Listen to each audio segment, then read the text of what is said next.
जय हिंद दोस्तों, एक बार फिर स्वागत है आप लोग का हमारे चैनल टेक यूपीएससी पर। मैं आर के यूपीएससी एक्सपेरेंट है।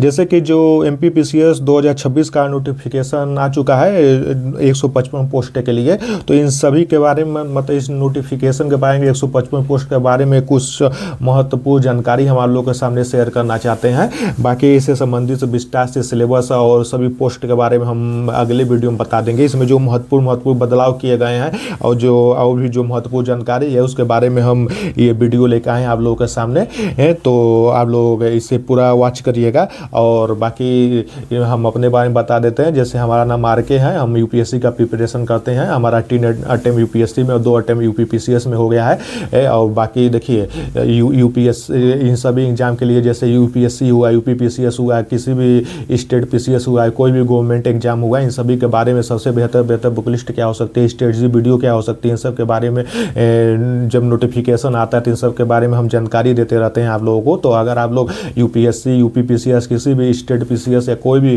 गवर्नमेंट एग्जाम का प्रिपरेशन करते हैं तो नोटिफिकेशन के लिए, बेहतर से बेहतर बुक लिस्ट के लिए, स्ट्रेटजी वीडियो के लिए आप लोग हमारे चैनल को सब्सक्राइब कर लीजिए। तो चलिए आइए, अब हम आप लोगों को इस वैकेंसी के बारे में कुछ महत्वपूर्ण जानकारियाँ देना चाहते हैं। जैसे कि देखिए जो एमपीपीसीएस हुआ, इसमें एमपीपीसीएस 2026 में 155 पोस्ट आए हैं, टोटल 155 पोस्ट है। जैसे कि ये अनुमान तो ये लगाया जा रहा था मतलब 250-300 पोस्ट के लिए, लेकिन ये काफ़ी कम पोस्ट आया है 155 पोस्ट के लिए। और बाकी देखिए अनुमान ये भी लगाया जा रहा है कि प्रीलिम्स एग्जाम तक ले इस पोस्ट को लगभग 250 जाने की उम्मीद है। बाकी देखिए क्या होता है। फिलहाल तो अभी 155 पोस्ट के लिए वैकेंसी आई हुई है, लेकिन 250 पोस्ट मतलब 250 पोस्ट जाने का एक अनुमान है। तो ये हो गया पोस्ट के बारे में। और इसमें क्या नाम है, जैसे एसडीएम का 17 पोस्ट, डीएसपी का 18 पोस्ट। बाकी हम पूरे पोस्ट के बारे में एक अलग वीडियो बना देंगे, या तो आप लोग नोटिफिकेशन में जाकर देख सकते हैं कि मतलब किस कैटेगरी में कितने पोस्ट हैं। टोटल 155 पोस्ट को कितने मतलब किस किस कैटेगरी में कितना बांटा गया है, इसके लिए हम विस्तार से वीडियो बता देंगे। फिलहाल यहाँ पर तो जो मुख्य पोस्ट है एसडीएम, डीएसपी 17 पोस्ट एसडीएम के हैं, लगभग 18 पोस्ट डीवाईएसपी के हैं। और जो देखिए एक इसमें जो बदलाव किए गए हैं, सबसे बड़ा बदलाव ये है कि इस बार एमपीपीसीएस में आप लोग को नेगेटिव मार्किंग भी होगा। जैसे 1/3 नेगेटिव मार्किंग होगा इस बार एमपीपीसीएस में। तो देखिए ये कट-ऑफ मतलब बहुत ज़्यादा, जैसे पहले बहुत ज़्यादा इसका कट-ऑफ जाता था, इस बार कट-ऑफ मतलब कम रहने का उम्मीद है क्योंकि नेगेटिव मार्किंग लागू कर दिया गया है। तो ये बहुत बड़ा बदलाव किया गया है। और दूसरा का नंबर देखिए बदलाव ये किया गया है इसमें कि इस बार जैसे पहले होता थे 100 प्रश्न जीएस में आते थे, 200 नंबर के होते थे, और सीसेट भी 100 प्रश्न आते थे, 200 नंबर के होते थे। मतलब प्रत्येक प्रश्न के लिए आप लोग को 2 नंबर दिए जाते थे। लेकिन इस बार जो बदलाव किया गया है, इस बार जो होंगे आपको जीएस में 100 प्रश्न आएंगे लेकिन 300 नंबर के जीएस रहेगा। सीसेट भी 100 प्रश्न आएंगे लेकिन 300 नंबर का रहेगा। अर्थात प्रत्येक जो प्रश्न रहेंगे उसके लिए 3 नंबर निर्धारित किए गए हैं। मतलब हर प्रत्येक प्रश्न के लिए आप लोग को 3 नंबर दिया जाएगा। ये देखिए बदलाव इसलिए किया गया है नेगेटिव मार्किंग को लेकर, क्योंकि 1/3 नेगेटिव मार्किंग है, इसलिए ये बदलाव किया गया है। तो देखिए आप लोग मतलब इस बार क्या नाम है, ये कट ऑफ है जो काफ़ी मतलब पहले की तुलना में कुछ कम ही जाने की उम्मीद है और जाएगा भी। ये तो ये सब दूसरा का नंबर सबसे बड़ा बदलाव है कि अब 300 नंबर का जीएस होगा और 300 नंबर का सीसेट होगा। आप लोग को पता होगा सीसेट क्वालिफाई था, तो इस बार भी सीसेट क्वालिफाई होगा। और बाकी दोनों पेपर ओएमआर बेस होंगे, मतलब ऑफलाइन होंगे। और उसमें 4 विकल्प जैसे पहले रहते थे, इस बार भी 4 ही विकल्प दिए जाएंगे। इसमें कोई बदलाव नहीं किया गया है। और जो क्या नाम है, इसमें एक और बदलाव ये है कि जैसे पहले सीसेट में भी जैसे 40% क्वालिफाई था, लेकिन इस बार दोनों पेपर आप लोग को 40% लाना अनिवार्य है। जो क्या नाम है, समान वर्ग के विद्यार्थी अदर स्टेट वाले स्टूडेंट हैं, उन लोगों के लिए 40% रखा गया है। मतलब जीएस में भी 40%, कम से कम 40% लाना अनिवार्य है।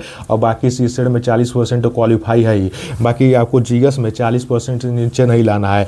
और क्या नाम है, प्रीलिम्स का जब रिजल्ट आएगा तब मतलब फाइनल मतलब पता चलेगा कि मतलब कितना मेरिट बन रहा है। लेकिन 40% जीएस में लाना एकदम अनिवार्य है। पहले जीएस में ऐसा नियम नहीं था, लेकिन इस बार भी जीएस में कर दिया गया है। जो सम्मान वर्ग के विद्यार्थी हैं अदर स्टेट वाले, उनको 40% जीएस में लाना अनिवार्य है। और जो अदर जो क्या नाम है, जो आरक्षण के लिए अप्लाई किए हैं, जो जैसे कि आरक्षण वालों को पता होगा, जो एमपी का रहने वाले हैं उन्हीं को ओबीसी एससी एसटी से संबंधित आरक्षण दिया जाएगा।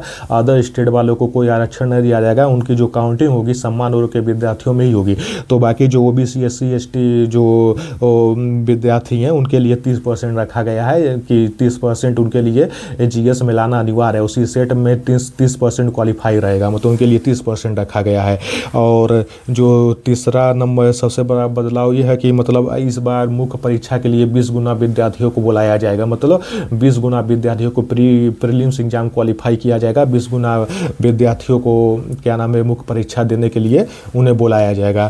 तो ये जो बदलाव थे ये हम आप लोग के सामने रख दिए हैं।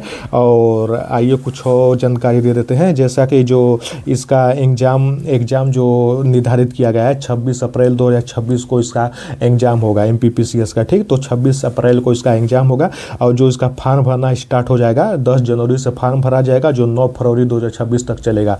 10 जनवरी 2026 से फॉर्म भरा जाएगा और 9 फरवरी 2026 इसका लास्ट डेट रहेगा।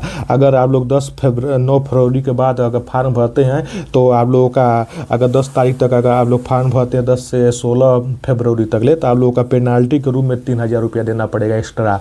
और अगर इससे भी मतलब ओवर टाइम हो जाते हैं, ज़्यादा हो जाते हैं, जैसे अगर लोग 17 फरवरी से 1 अप्रैल तक फार्म भरते हैं तो आप लोगों को पेनाल्टी के रूप में पूरा 25,000 रुपया दिया जाएगा। तो ऐसा तो कोई करेगा नहीं कि 25,000 रुपया दे के फार्म भरेगा। तो आप लोग 9 फरवरी तक फार्म अपना भर दीजिएगा। बाकी एग्ज़ाम डेट आप लोगों का 26 अप्रैल का एग्ज़ाम डेट है और 16 अप्रैल को इसका एडमिट कार्ड आएगा, 16 अप्रैल को, ठीक।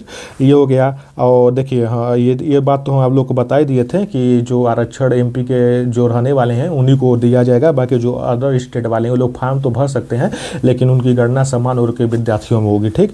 और इसमें जो आयु की जो एज के गणना होता है 1 जनवरी से होगा एज का गणना, ठीक। तो ये हो गया। और बाकी देखिए इसमें जैसे कि आप लोग जानते हैं एक वर्दी वाला पोस्ट आता है, जैसे डीएसपी हो गया, जैसे वर्दी वाला पोस्टर आता है तो वर्दी वाले पोस्ट के लिए 21 से 33 साल एज मांगता है। और बाकी जितने भी पोस्ट हैं उनके लिए 21 से 40 वर्ष पोस्ट क्या नाम 21 से 40 वर्ष एज मांगता है, ठीक। तो जो वर्दीधारी पोस्ट है उनके लिए जो एज निर्धारित किया गया है 21 वर्ष से लेकर 33 वर्ष के लिए। बाकी जो पोस्ट है उनके लिए 21 से 40 वर्ष एज है, ठीक। और बाकी जो एमपी के रहने वाले हैं जो आरक्षण के लिए अप्लाई किए हैं उनके लिए 5 वर्ष का छूट दिया जाएगा अपने अपने कैटेगरी में। तो ये रहा। और बाकी जो ग्रेजुएशन अपेयरिंग में है, ठीक, जो ग्रेजुएशन अपेयरिंग में है वो लोग भी इस फार्म को भर सकते हैं। तो ये हो गया ये जानकारी आप लोगों को। और दूसरी जानकारी ये दे देते हैं जैसे कि जीएस का जो पेपर होगा 10 से 12 जीएस का पेपर होगा।